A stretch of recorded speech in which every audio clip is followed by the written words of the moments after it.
Picture a single clay-lined tunnel running under your yard, no wider than a dinner plate, buried where the frost never reaches. Air walks in one end cold, it comes out the other end warm. No furnace, no propane tank, no meter spinning on the side of your house. That warm air is heating a home right now, in the middle of January, and the family inside pays nothing for it. I know how that sounds. I didn't believe it either. Then I stood inside one of those homes in Holmes County, Ohio, and felt the warm air rising out of a floor grate with my own hand. The first time I walked into that farmhouse near Millersburg, I spent a good 20 minutes looking for the thermostat, and there wasn't one. The heat was coming out of the ground. This is a system the Amish never abandoned because they never depended on the gas company to begin with. And before this video is over, I'm going to show you a detail buried in a 2,000-year-old Roman document preserved by families who don't use electricity that makes this tunnel run all winter without a single fan and without a single dollar of power. Stay with me, because this works in the house you already own, not a new build, the house you're sitting in right now. Let me tell you what changed for me. For most of my life, I did everything the conventional way. I paid the heating bill every month like it was a law of nature, like gravity. When it went up, I grumbled, and I paid it anyway. I sealed my windows, I bought a more efficient furnace, I did all the things the utility company tells you to do, and every one of those things kept me tied to the same pipe coming into my house. It never once occurred to me that the ground under my feet was already the temperature I was paying so much to create. That's the part nobody tells you. I was a skeptic to my bones about anything that sounded too good, and a free tunnel of heat under the yard sounded exactly like the kind of thing a con man promises. So when I first heard it, I dismissed it. I figured if it were real, everybody would already be doing it, and the fact that nobody was doing it seemed like proof it couldn't work. It took me a long time, and a good deal of stubborn digging, to understand that the reason nobody was doing it had nothing to do with whether it worked, and everything to do with who profited from us not knowing. 6 feet down, the earth doesn't care what season it is, it doesn't drop to 0 in January, and it doesn't climb to 100 in July. It sits steady all year long. And that steadiness is worth more than any furnace ever built. Here is the number that stopped me cold when I first read it. At 6 feet underground, soil temperature stays within about 5 degrees of your area's average annual air temperature, which across most of the United States means somewhere between 50 and 60 degrees Fahrenheit, warmer than the winter air above and cooler than the summer air all year round. Think about what that means. When it's 10 degrees outside and the wind is cutting through your coat, the dirt under your lawn is still sitting near 55. The University of Connecticut, through the Agricultural Extension Network, measured this directly. 8 feet below the surface in central Massachusetts, the soil ranged from about 60 degrees in early fall down to only 46 degrees in early March. Read that again. In the coldest week of a New England winter, when the air above is frozen solid, the ground 8 feet down was still 46 degrees. That's a 40, 50, sometimes 60-degree head start on heating your home, and it's sitting there for free under every yard in America. Let me put that in terms you can feel. Go down about a foot into your soil, and it still swings with the weather, warm in summer, frozen in a hard freeze. Go down 3 or 4 feet, and the swings shrink, but they're still there. But get down to 6, 8, 10 feet, and something remarkable happens. The seasons stop mattering. The soil at that depth is running on a delay, holding on to the average of the whole year instead of chasing today's weather, and the deeper you go, the smoother and steadier it gets, until at 30 feet down, the temperature is essentially flat, matching the water in the wells around you. You don't have to go anywhere near that deep to get the benefit. You just have to get below the frost into that quiet band of earth that has already done the work of averaging out the year for you, free of charge, since before your grandfather's grandfather was born. And I want you to notice something about that number, 50 to 55 degrees, because it's the hinge the whole thing turns on. 55 is miserable as a room temperature. Nobody wants to sit in a 55-degree living room. But 55 as a starting point in the middle of a 10-degree night is a gift, because your furnace or your wood stove only has to lift the air the last 15 or 20 degrees to comfort instead of clawing it up from near zero. Half the battle, sometimes more than half, is already won before you burn a thing. That is the leverage the earth gives you, and it gives it every hour of every day, whether you use it or not. For most of my life, I didn't use it.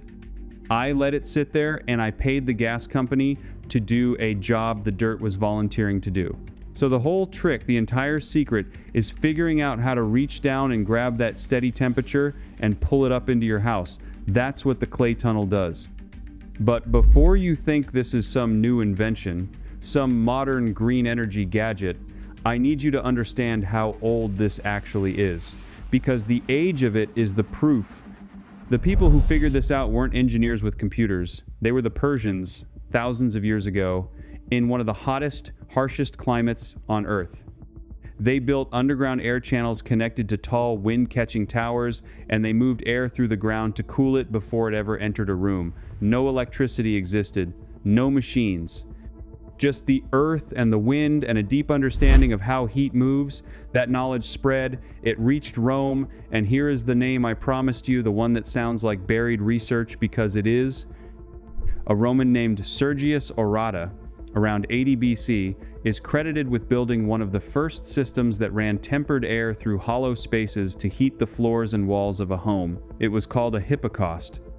And roughly 60 years later, the great Roman architect Vitruvius wrote it all down in his book De Architectura, around 16 BC, a document you can still read today. The Romans built these channels out of clay tiles, clay pipe, clay flues, stacked and sealed and run under the floors.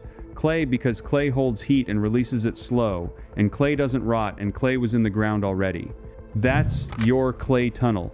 It's not a theory. It's engineering that has been keeping human beings warm for 2,000 years, written down, documented, and then quietly forgotten the moment somebody figured out they could sell you a furnace instead. And the Persians didn't stop at cooling. Those tall towers you've maybe seen in old photographs, the ones that look like square chimneys rising off the rooftops of desert cities, they had a name, and they were catching the wind on purpose and funneling it down into the ground and through underground channels of water and cool clay and back up into the living rooms below. In a place where the sun could kill you, they built homes that stayed cool without a drop of fuel, using nothing but the wind, the earth, and their own patient understanding of how air behaves. Some of those systems have been running for hundreds of years and still work today. Think about that next time somebody tells you underground air tempering is unproven or experimental. It's older than almost everything you've been taught to trust.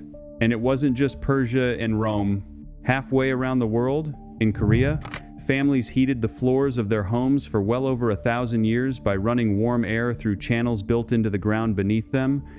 So the floor itself became the radiator, and the warmth rose up evenly through the whole room. Different continent, different century, same exact idea. Move tempered air through the mass of the earth and let the ground do the heavy lifting. When you find the same solution invented over and over by people who never met each other, separated by oceans and thousands of years, that's not a fad. That's a law of nature that human beings kept rediscovering right up until the moment we were talked out of it. Now, why did we forget it? That's the question that started keeping me up at night. Because a technology this simple, this cheap, this proven, doesn't just disappear by accident. Here's what happened. For most of American history, people heated with wood and lived close to the ground, and plenty of them used the earth without even naming what they were doing. Then came the age of central heating, and with it came an industry. When you burn wood, you cut yourself. Nobody makes money. When you burn gas that arrives through a pipe with a meter on it, somebody makes money every single month, forever, for as long as you live in that house. Do the math on your own life.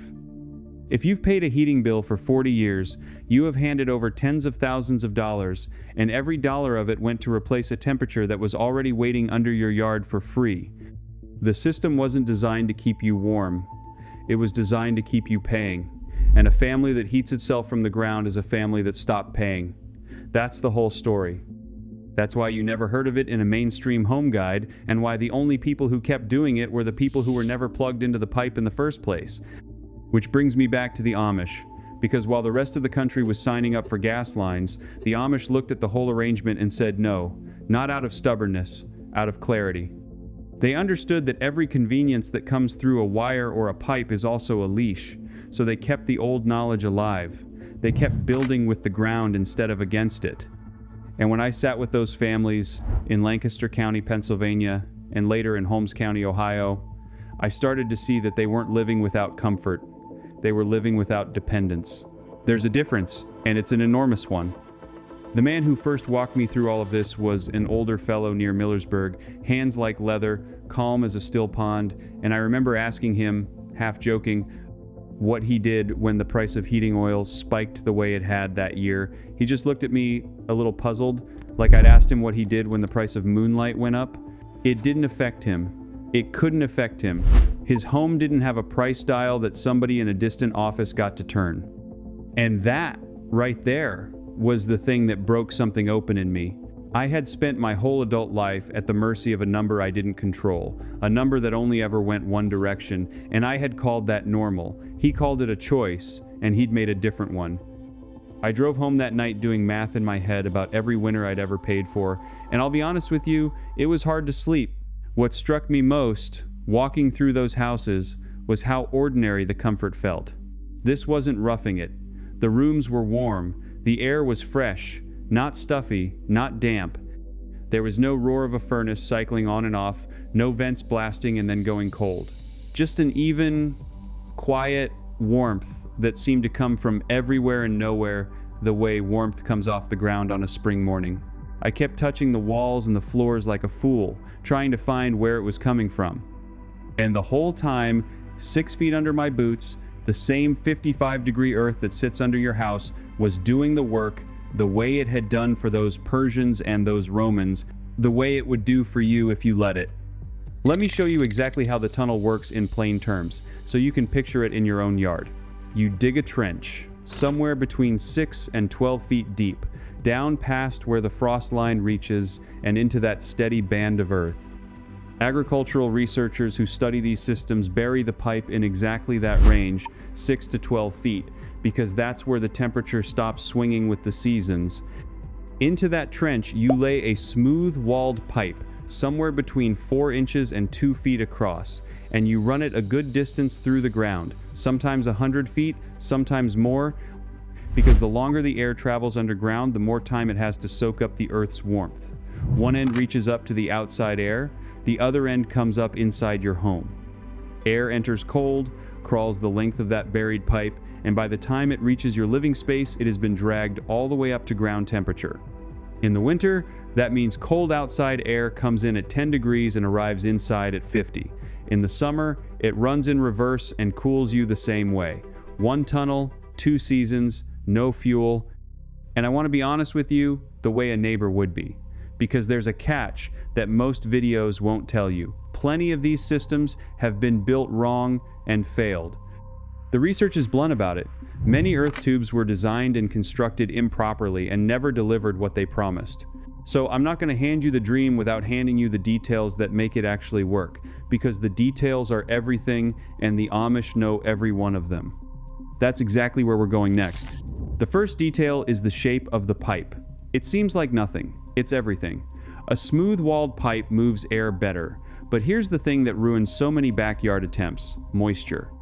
When warm, damp air meets a cool pipe wall, water condenses inside, and if that water has nowhere to go, it pools. And where water pools, mold grows, and now you've built yourself a machine that pipes mold straight into your children's lungs. This is the single biggest reason homemade earth tubes get abandoned. But the fix is old and simple.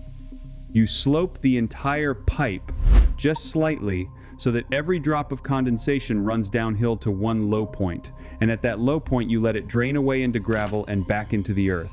The Romans knew this. The old builders knew this. Water always has to have somewhere to go. Get that one thing right and the whole system stays clean for decades. The second detail is the bends. When your pipe has to turn a corner, you never use a sharp 90-degree elbow, because a hard corner chokes the airflow and creates turbulence. Instead, you use 2 gentle 45-degree bends to make the same turn, and the air flows smooth and easy around them. It's a small thing that a professional engineer would charge you to know, and it's been sitting in the practical knowledge of ground builders for centuries. The third detail is length and diameter, and this is where people either win or waste their weekend.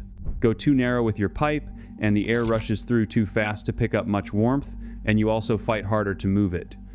Go a little wider, and the air slows down, spreads out, and has time to press against the pipe wall and soak up the heat of the earth all along the way. That's why the good systems favor a generous pipe and a long run, often 100 feet or more of buried tube, so the air has a real journey underground before it reaches you. The distance is not wasted. The distance is the whole point. Every extra foot of pipe is another foot of earth handing warmth to your air for free. And there's a choice in how you run it too that most folks never hear about. You can run it open, pulling fresh outdoor air through the tunnel and into the house, which gives you clean, tempered ventilation on top of the heat. Or you can run it closed, taking the air that's already inside your home, circling it down through the buried loop, and bringing it back, which lets you temper the same air over and over and can hold a steadier result in the harshest cold snaps.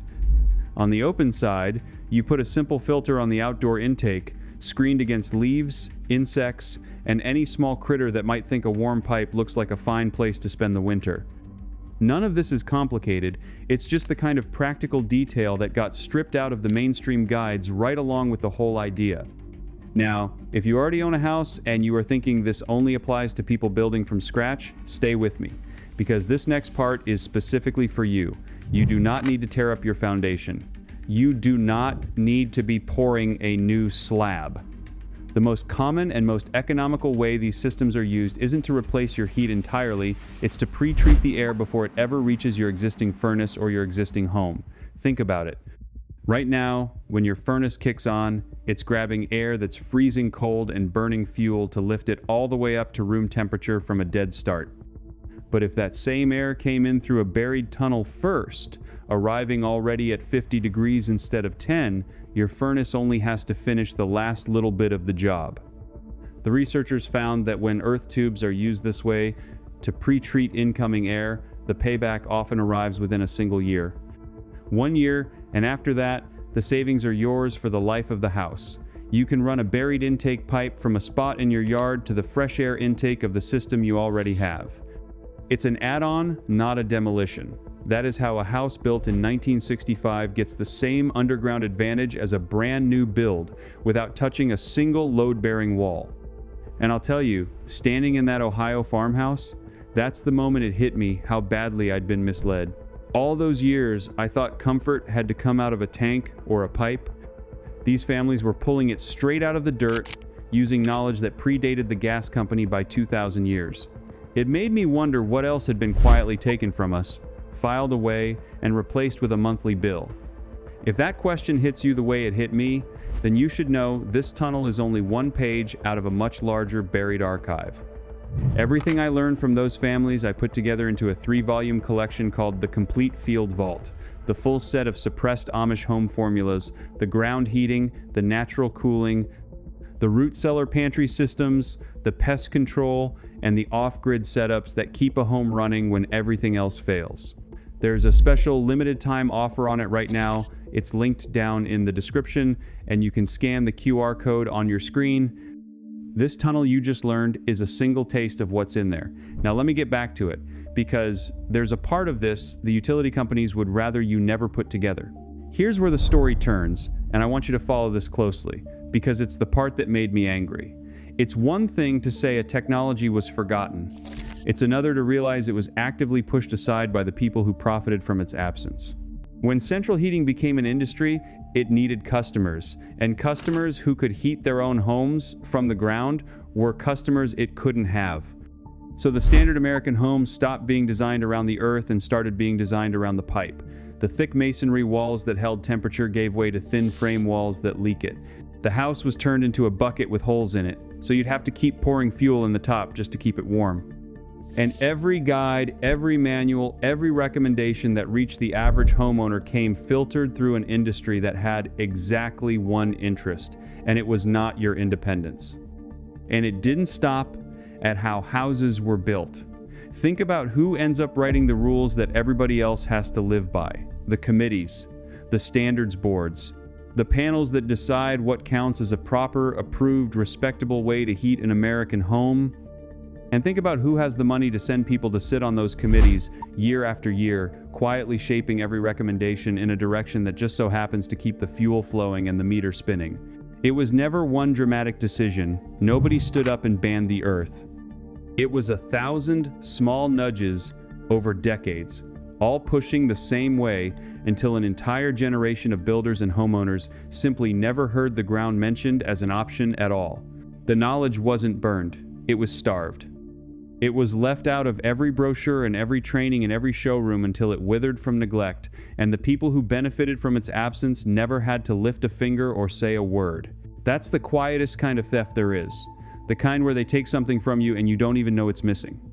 But the earth never stopped being 55 degrees. That's the beautiful thing. They could bury the knowledge, but they couldn't change the physics.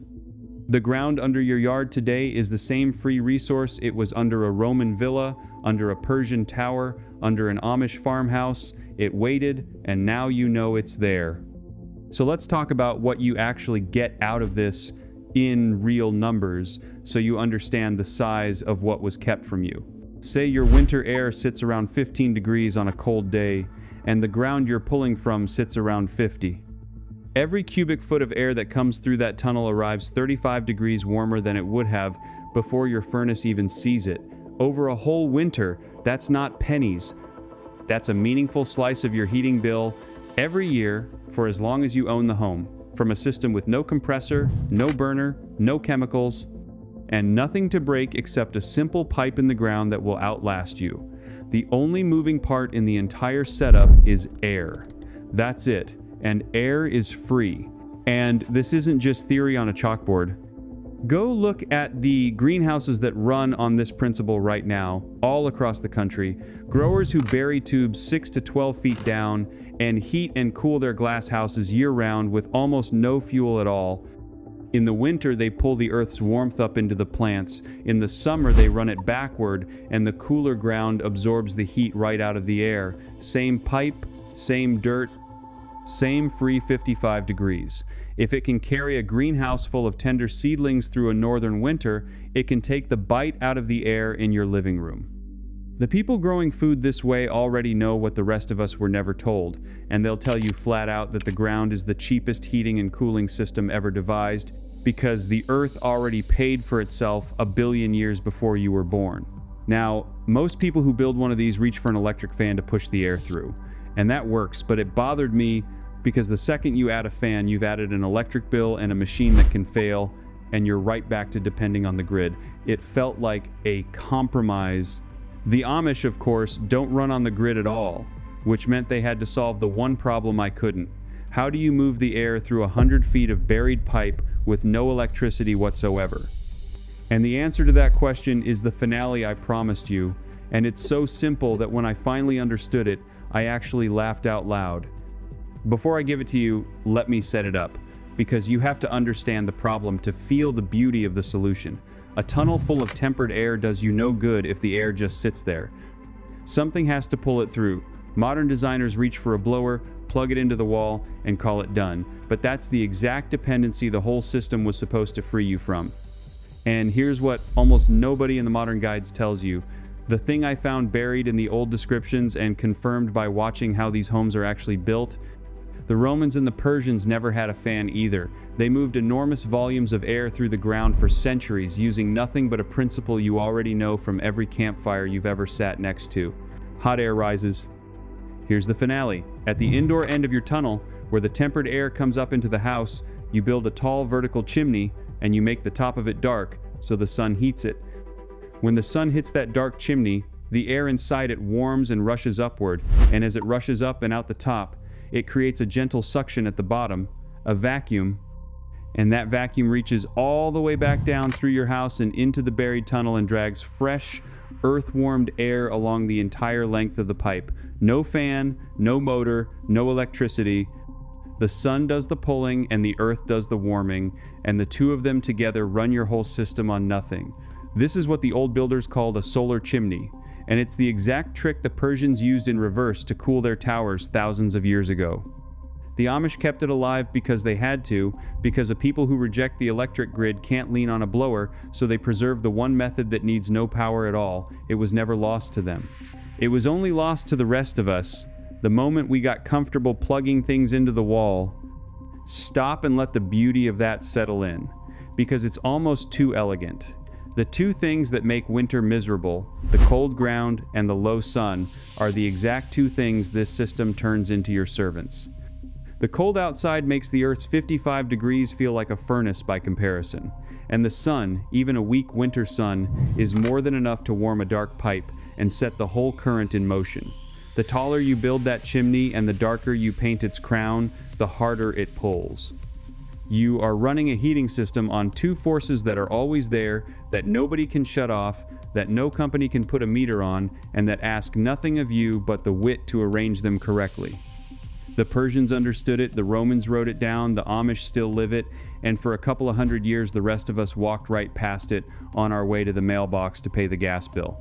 And there's one more layer to it, the detail that separates a system that works for a season from one that works for a lifetime, and it ties everything together. Remember that slope I told you about, the one that carries the condensation downhill to a low point? The old builders would pack that low point and often the whole trench around the pipe with a bed of loose stone and gravel. That stone isn't just for drainage, it's a battery. All day long the tempered air passes over that massive rock and gives up a little of its warmth, and the rock holds it, and at night, when there's no sun to drive the chimney and the air slows down, that warm stone keeps releasing heat back into the pipe for hours. The Romans did it with the mass of their clay tiles and their thick floors. The Amish do it with stone and earth. It's the same idea every time. Use the mass of the ground to store the warmth, so the system carries you through the cold, dark hours without ever asking you for a dime. You slope the pipe, you drain it into gravel, you let the gravel double as your heat store, and you cap the whole thing with a sun-warmed chimney that pulls the air through for free. That's the complete picture. That's the whole thing the Roman named Sergius Orata sketched out before the birth of Christ, that Vitruvius wrote down in 16 BC, that the Persians ran without a single machine, and that plain families in Ohio and Pennsylvania are still using while the rest of the country writes a check to the gas company every single month. I want you to sit with how simple that weekend project actually is. A trench, a smooth pipe, sloped, a bed of gravel at the bottom, a dark vertical chimney at the end. Not one part of that requires a compressor, a chemical, a technician, or a monthly payment. A person with a shovel, a weekend, and this knowledge can start reaching down into the free warmth under their own yard, the same warmth that has been sitting there, patient and steady, the entire time you were paying to recreate it above ground. Here's what I keep coming back to. Nobody hid this behind a lock. They hid it behind a bill. They made it easier to pay than to know, and for 2 or 3 generations, that was enough to make an entire nation forget that the ground under their feet was already the temperature they were breaking their backs to buy. You didn't lose this because it stopped working. The physics never changed. You lost it because somebody realized there was more money in your dependence than in your freedom, and now you've got it back. If you're the kind of person who has always suspected that real, practical knowledge has been quietly pushed aside to protect somebody else's profit, then you already know what to do with what you just learned. You don't need my permission to reach into your own yard. Do me one favor though, because I read every one of these. Tell me down in the comments which part surprised you the most. The fact that the ground 8 feet down was still 46 degrees in the dead of a Massachusetts winter, or the sun-warmed chimney that pulls the whole thing along with no electricity at all. Pick one and leave a comment, because I want to know which piece hit you the way it hit me. If you believe knowledge like this deserves to be dug back up and handed to regular people instead of buried under a monthly bill, then subscribe and stand with the folks who are recovering it, one lost technique at a time. Because the next thing I'm going to show you is how those same families keep a cellar full of food fresh through an entire winter without a refrigerator, without electricity, using nothing but the exact same steady 55 degrees you just learned to pull out of the ground. It's the other half of this secret, and once you see how the two fit together, you'll never look at the dirt under your house the same way again.